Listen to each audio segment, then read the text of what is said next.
The Marlins walk it off against the White Sox. A 3-run blast from Jake Burger sealing the deal. Paul Severino with an epic call. Tanner Scott is the Marlins all-star.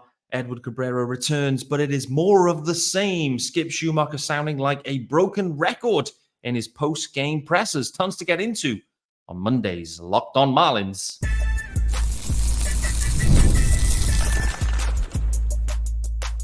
You are Locked On Marlins, your daily podcast on the Miami Marlins. Part of the Locked On Podcast Network, your team every day. Greetings from England and welcome to Locked On Marlins, your daily Marlins pod. I'm your host, of course, Peter Pratt. Hit me up at Miami Marlins _UK. Happy Monday, guys, and welcome to the show. Thanks for making Locked On Marlins your first listen of the day. Of course, this is your team every day. There is a YouTube channel as well. Make sure you hit subscribe over on the YouTube channel. It's also called Locked On Marlins. Join me in the comments as well. Let me know your thoughts on Tanner Scott being named as the Marlins representative at the All-Star game. Will he still be a Marlin by the actual All-Star game? Maybe, maybe not. Jake Burger finally breaks out of his slump. Josh Bell equally broke out of his slump. All coming in the ninth inning, and we'll get that Burger to go. Paul Severino with an absolute stunner of a call. Edward Cabrera is back. More of the same, unfortunately. So tons to get into on today's show. Make sure you stick with us. Today's episode of Locked On Marlins is brought to you by Tax Network USA.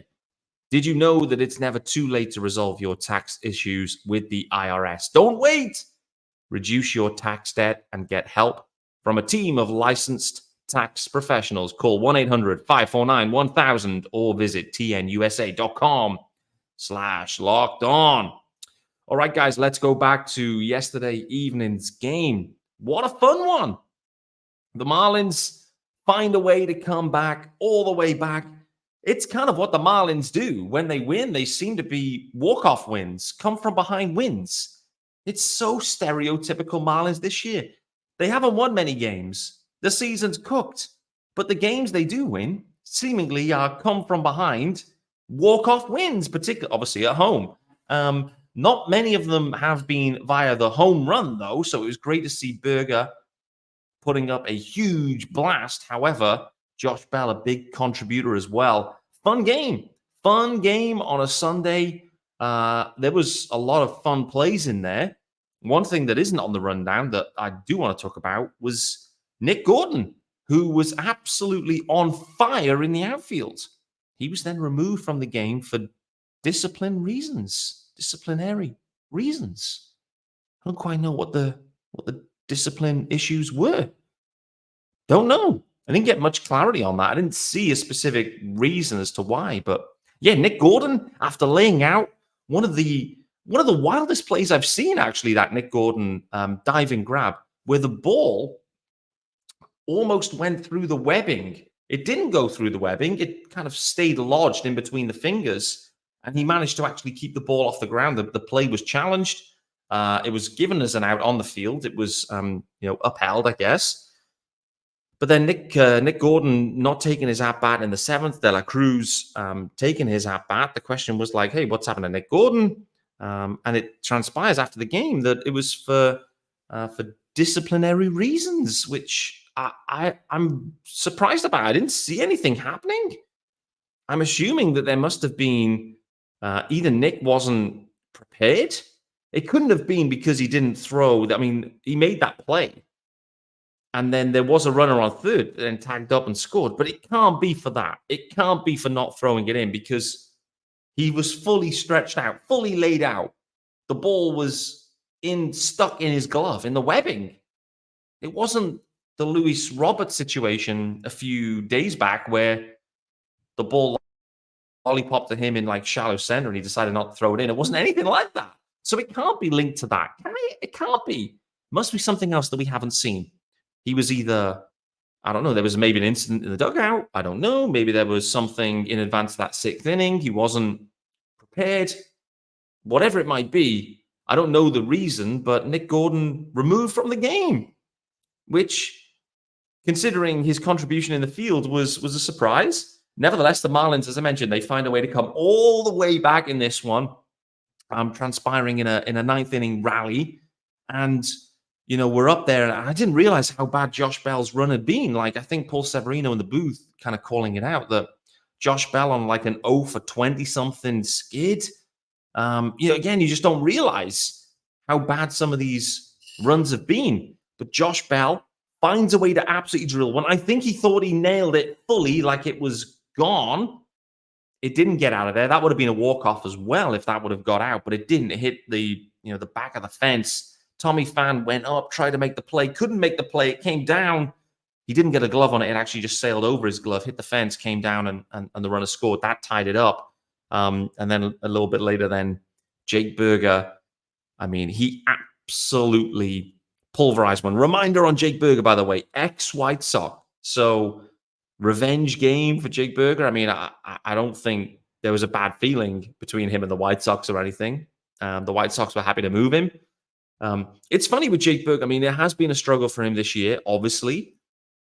And headed, earlier in the season, Jake Burger was on fire.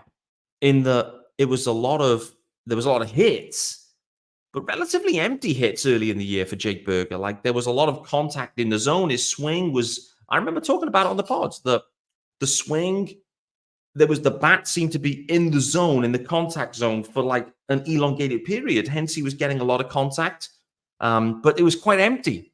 It was kind of like, it wasn't quite Luis Arias-like, but it wasn't far off that. So Jake Burger early in the year, like, it felt like he was popping off, but he wasn't really. It wasn't the same Jake Burger as 2023. He gets hurt, comes back, and has struggled ever since. So this was really encouraging to see, no doubt, in a big spot against his former club, an absolute boom bar to walk it off. But let's not forget here, Jake Burger, where headed into the year, he was expected to be one of the main stalwarts of the Marlins offense. He's been, moved around a little bit in terms of the diamond from third to first and etc. But he's been right in the heart of the order, as has Josh Bell. Really, these are supposed to be the run producers, and they've underwhelmed. And the thing headed into it was, like, could Jake Burger be moved? He's got tons of control. Could there be value? The Marlins are looking to maybe reboot this one. Going to have a deeper dive on trade discussions probably on tomorrow's episode, to be honest with you. Craig Mish dropped a very interesting Herald article. So we're going to spend probably most of tomorrow's episode looking at that. The headliner in that, Tanner Scott, but there's some Jazz Chisholm Jr. talk that we need to get into. But yeah, just going back to Jake Burger. At one point, there would be question marks around, is Jake Burger one of your biggest offensive assets? If indeed you wanted to maybe flex, restock the farm, etc., etc. However, considering the way the season's gone for Jake Burger, yes, the control still remains. And I think we'll see a bounce back from him. I'm pretty confident we will. To me, it looks like with Burger that, like, in the 2023 version, in a Marlins team that was like things were going their way, the vibes were high, whatever it might be, we saw the best from Jake Burger. In a campaign where the Marlins started so sluggishly, he was doing well, but has then subsequently tailed off. I just wonder if the vibes, are the vibes a bit too low for Jake Burger? I don't know. Is it a bit of bad luck? I don't know. Doesn't quite look like the same guy as 23, but yeah, I don't know. We just get the sense that he's kind of been struggling all year with something. Maybe he was making some adjustments. I don't know. But what we saw at the start of 24 was different to 23, and then subsequently from his injury, it's not been the same. So something's been up with Burger. I don't know. I don't know what it is. And it feels like the defense hasn't been as impressive either. And so, yeah, there's a few kind of like small issues there that have reared their head. But overall, we have to celebrate that 3-run blast, an absolute blast. It's fair to say that Jess Blaylock, I mean, I was watching the post-game presser and the post-game on-field interview thinking, here we go again for Jess. But no Gatorade. No Gatorade available. I don't know what happened. Maybe the Marlins are drunk at all. I don't know. But lucky for Jess that, she survived this one. I mean, there was a big flashpoint a few weeks back where Jazz decided to basically just fully soak Jess Blaylock. She took it well. I think Jazz had to repay with chocolates or whatever it might be, or chocolate bars, candy bars, whatever it might. I don't know. But, there's been a few of them because the Marlins, have walked off so many teams. Like they haven't won many games, but the games they are winning at home seem to be late rallies, and they're walking it off again. And Tommy Hutton touched on this on the broadcast too. I've spoke about it plenty on this pod, that this is down to Skip Schumacher. Skip's got a rolling. Accountability remains high with Skip Schumacher, even in this type of campaign. And I want to talk about Skip Schumacher. I want to talk about his post-game presser, specifically around Edward Cabrera, straight after the ads, because Skip felt like a broken record. The question is, why? And will this record, how long will this record continue? Those are the questions. But before we do that, it's firstly time to let you know about our good friends over at PrizePicks. Yes, sir. We've got the graphics pumped. So, guys, PrizePicks is America's #1 daily fantasy sports app with over 5 million active members. PrizePicks is the easiest and most exciting way to play daily fantasy sports. Unlike other apps on PrizePicks, it's just you against the numbers. All you do is pick more or less on 2 to 6 player stat projections and watch the winnings roll in, baby. Get in on the daily action with your friends and become part of the PrizePicks community today. You can now win up to 100 times your money on PrizePicks with as little as 4 correct picks. You can turn $10 into 1,000. And if you're a promotions guy or gal, PrizePicks has got you covered every week. From lowering select players' stats projections on Tuesdays, that's for tomorrow, guys, to help your lineup hit, or getting your entry fees back if you have a losing lineup on Fridays. It's available in more than 30 states across the country, including California, Texas, and Georgia. So all you have to do is download the PrizePicks app today. Use the code LOCKEDONMLB for a first deposit match up to $100. That's LOCKEDONMLB on PrizePicks for a first deposit match up to $100. Pick more, pick less. It's that easy. And this episode is also brought to you by our good friends over at the Tax Network USA. And here on Locked On Marlins, we pride ourselves on getting you the latest news for your team, whether it's the offseason, the draft, spring training, or the playoffs. It's year-round. You know what else is year-round, right? Collection season.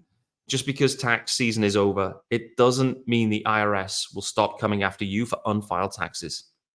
The IRS can garnish your wages, levy your bank accounts, and even seize your property. Don't let the IRS target you. Let the licensed professionals and tax experts at Tax Network USA go to bat for you. With over 14 years of experience and an A+ rating by the Better Business Bureau, Tax Network USA has saved their clients over $1 billion in tax debt.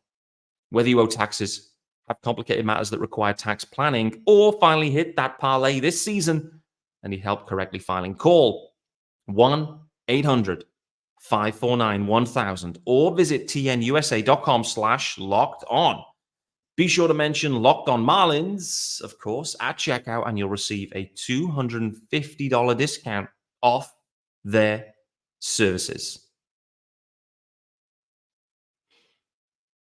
All right, guys, welcome back to Monday's episode of Locked On Marlins. I'm your host, Peter Pratt, and thanks for making Locked On Marlins your first listen of the day. Eddie Cabrera returned for the Marlins yesterday.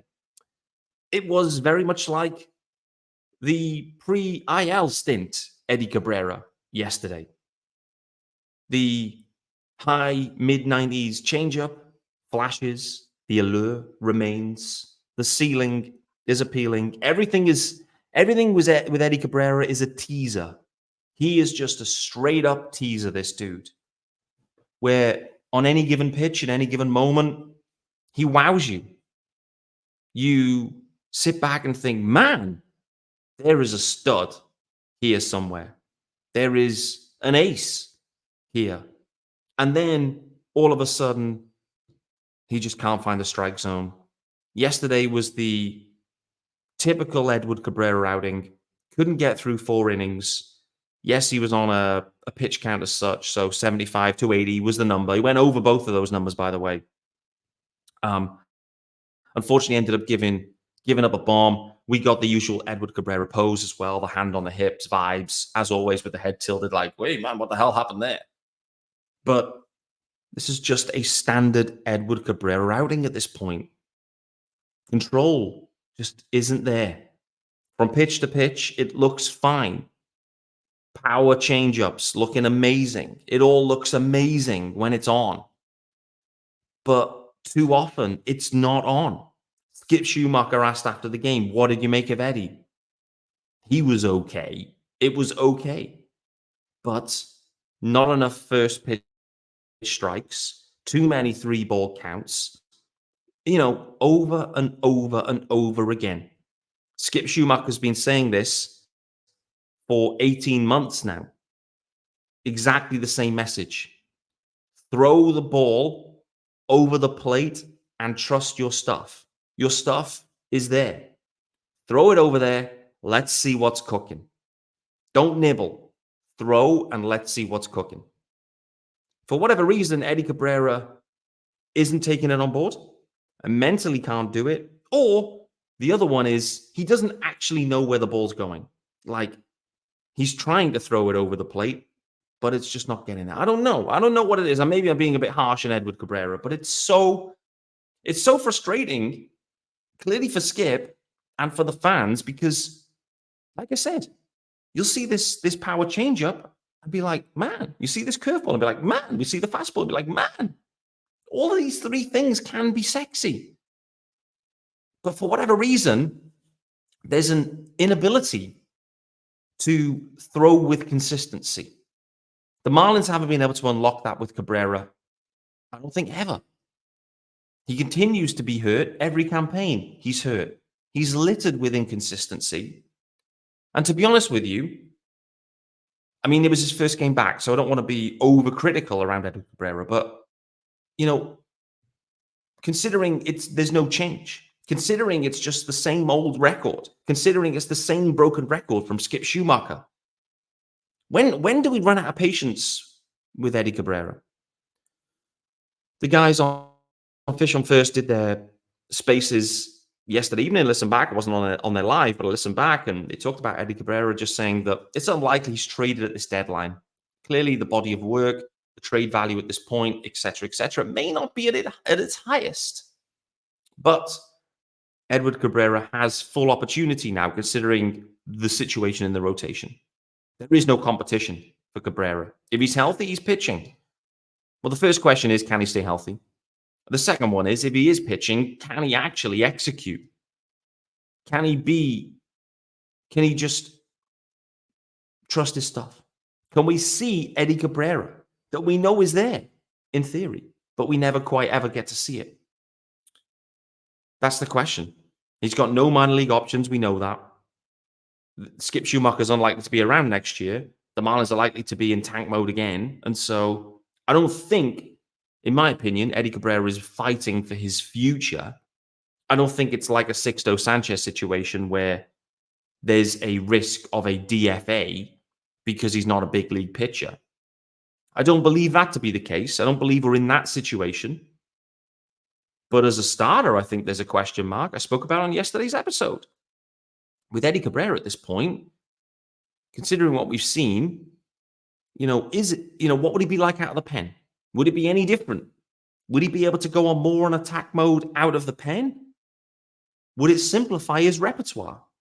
A bit like with AJ Puck, right? With AJ Puck, he only throws 2 pitches. He's got 7 of them, but he only throws 2 because he knows the leverage is so high. For Eddie Cabrera, if he was in that same situation, would that help him? I don't know. But for me, with him, we're trending. He's not able to adjust. And if he's not able to adjust, then he's not a viable big league starter. And if he's not a viable big league starter, then you have to consider whether he's a viable big league reliever. That's the next phase of this one. I know we all want Eddie Cabrera to be good, but he's got 0 options and he's got 0 track record. And considering that, yes, we can dream, we can hope, but effectively, that's why we end up in these situations with prospects. Like maybe this guy. We dream and hope, and we keep dreaming on finally reaching the potential. Maybe with Eddie Cabrera, we've reached his potential. Maybe this is it. Maybe we are as good as it will ever get. One guy who has certainly reached his potential is Tanner Scott. He has been named the Marlins All-Star for 2024, rightfully deserved. We're going to talk about Tanner Scott right after the break. Before we do that, firstly, it's time to let you know about our good friends over at FanDuel. Yes, sir. So, guys, I love sports, as you know, and I love them so much, I never want them to stop. But as the playoffs wind down, we get fewer games, and the sports, they aren't sportsing like I want them to. But FanDuel lets me keep the sports going whenever I want. All I have to do is open the app and dream up bets anytime I'm in the mood. And this summer, FanDuel is hooking up all customers, that's in capital letters here, by the way, all customers, with a boost or bonus daily. That's right. There's something for everyone every day, all summer long. So head over to FanDuel.com and start making the most out of your summer. FanDuel, official sports betting partner of Major League Baseball.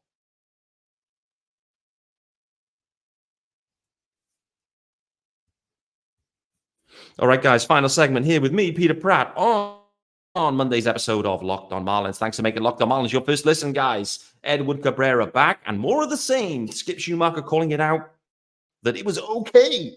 We're going to see more of Eddie as he goes. It was a healthy return. We have to take that as a win. Healthy, few Ks in there, gave up a bomb, not enough first pitch strikes, too many balls. Very stereotypical Edward Cabrera start. If the Marlins were hoping to move Eddie and he was hoping to rebuild his trade value, I don't think this start did them any favors. Paul Severino had an absolutely epic home run call with a burger to go. We'll get that burger to go, I think was the exact wording. Maybe I'm slightly off on that, but nevertheless, it was stunning from Paul Severino. I tip my cap to you on that one. And of course, I tip my cap to Jake Burger for that 3-run walk-off blast. No Gatorade bath for him, though, unfortunately. They've run out of Gatorade here in Lone Depot, seemingly. So after the game, relatively near after that, it was announced that Tanner Scott will be an all-star, a first-time all-star for the Marlins in 2024, and it is rightfully deserved. Yes, Tanner Scott, he had a relatively slow-ish start. He came into spring not looking good. It was sluggish in spring. In March and April, to get the season rolling, it equally was not that impressive, I would say, giving up 8 runs in 13 games. However, in May, June, and the early part of July combined, he's given up just 2 runs. He's given up just a total of 10 hits total across May, June, and July thus far. Tanner Scott has been an absolute stud for the Marlins. As soon as he walked into that closing role, he has taken his game to the next level. Yes, there's still a few issues, a few walk issues that appears from time to time. Yes, you could maybe look towards his ERA and his FIP and consider, is he as good as maybe the ERA suggests? But I think with Tanner Scott, I think if you watch the guy enough, which we've been lucky enough to do so for the past 18 months, there is absolutely an all-star reliever there. Skip Schumacher believes that Tanner Scott is a top 5 reliever in the game. Reminder at this point, Tanner Scott will be a free agent after this season. Tanner Scott equally likely to be traded. If the Marlins don't trade him, then something has gone terribly wrong in the next few weeks. Sounds like there's some very obvious fits. Sounds like there's multiple teams interested in Tanner Scott. I am extremely intrigued to see what kind of contract Tanner Scott signs this offseason. I'm extremely intrigued to see if the team that trades for him and the price and cost associated with that, whether the team that trades for him inevitably ends up re-signing him. They get first dibs. They get first rights. They can converse. They've got a couple of months maybe to make the move. I'm very interested to see this version of Tanner Scott, a Tanner Scott that no doubt does benefit from pitching in Lone Depot. No doubt about it. A Tanner Scott that benefits from pitching for the Marlins with limited pressure generally. That there's no market pressure, there's no team pressure, there's general pressure. So I'm very interested to see how Tanner Scott performs outside of the Marlins organization when he's inevitably moved. But as I mentioned, I'm very interested to see what that contract looks like. What kind of commitment will he command? Are we going to see he's earning just under $6 million this year? Is he going to be seeking circa $10 million a year? Maybe for 3 years? Is it going to be more than that? Is he seeking $50 million over 3? Feels like a lot of money. But man, oh man, Tanner Scott has been incredible for the Marlins. The question as well that should be asked is whether Tanner Scott actually, whilst pitching or at the All-Star game itself, whether he is still a Marlin by then. I think, in my opinion, considering it's now the 8th of July, the Marlins have let it go this long, knowing their year, and they've already white flagged it in early May. I think the Marlins are going to hold out until the deadline or near enough the deadline anyway. And so I think Tanner Scott will be pitching for the Marlins specifically. He will still be a Marlin at the All-Star game. Whether he gets in the game, we'll wait and see, but I think probably he will. Man, oh man, I must say on the All-Star situation, old friend Luis Arias, by the way, named an All-Star again. He's down on the reserves list, but gets in. I think he's down as first base. They put him down as first base in terms of his position. But a lot of people looking at Luis Arias and looking specifically at second baseman and sorting by WAR or whatever, other stats, other way of comparing other players. And Arias by WAR clearly weighed down because, well, there's no defensive WAR, and actually it's been a big negative this campaign. But I would say in his time in San Diego, he started pretty quick, but then has tailed off a touch. I'd say that it's not been as impressive for Luis Arias. And frankly, I'm a little bit surprised that he's been named an All-Star again. I don't believe really that Arias has been All-Star worthy in many ways. Some people will contest this. They did on Twitter earlier say, well, he's, second, I think, in the league in hits, and average he's fourth, or one, maybe the other way around, maybe fourth in hits and second in average. But I mean, they go hand in hand, right? If you're going to measure one, that it's going to equate to the other. You get a lot of hits, so your average is going to be good. But I think just in general, when you compare the roundedness of the other players, some other guys that have missed out. I mean, like Frankie Lindor is like an obvious guy that's been snubbed. Hate to say it, but Brandon Nimmo, definitely. He's having a really good campaign, snubbed. A few other guys. I mean, Jazz Jr. snubbed, obviously. I'm Arias. This is no Arias hate. I absolutely love Luis Arias, but I think he's fortunate to be named an All-Star this year, to be honest with you. I think it's the players that actually select this one or feed into it anyway. So, yes, Arias may be loved. I get that. He wasn't voted in this year, which I think is telling. I don't think his production really, truly deserves an All-Star berth versus maybe some other guys, which is interesting. But nevertheless, he'll be there. Congrats to Luis Arias. But from Tanner Scott's perspective, I tip my cap. I think he will be a Marlin still. He's truly deserved this. He deserved it last year. Frankly, I know he transitioned into the role later in the year, but Tanner Scott has been an absolute stud, a top 5 reliever for some time. It's been obvious, not just for 24, but for 23 too in the main. So I actually think he was better in 23. I know he's having a good year in 24, but his body of work in 23 was better. Predominantly driven by the fact that his start in 24 was not as effective. There was definitely a couple of issues.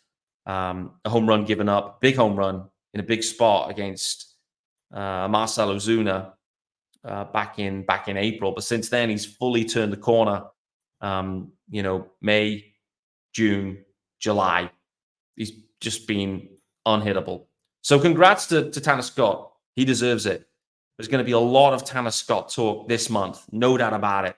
There's going to be a lot of Tanner Scott talk tomorrow because we're going to talk about trade situations for the Marlins. They are clear sellers. Who are they selling? Who will be looking to buy?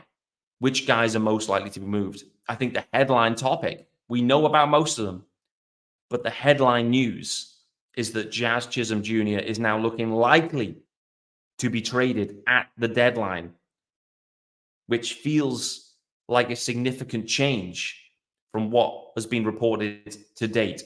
Something's changed with Jazz. Something's changed with the Marlins. What's changed is, I'm going to talk about this more tomorrow, is that he's healthy. He's productive. He's improving. He's versatile. He's still cheap. There's a lot to like with Jazz. So we're going to dig into that. A lot more detail tomorrow. I look forward to seeing you then.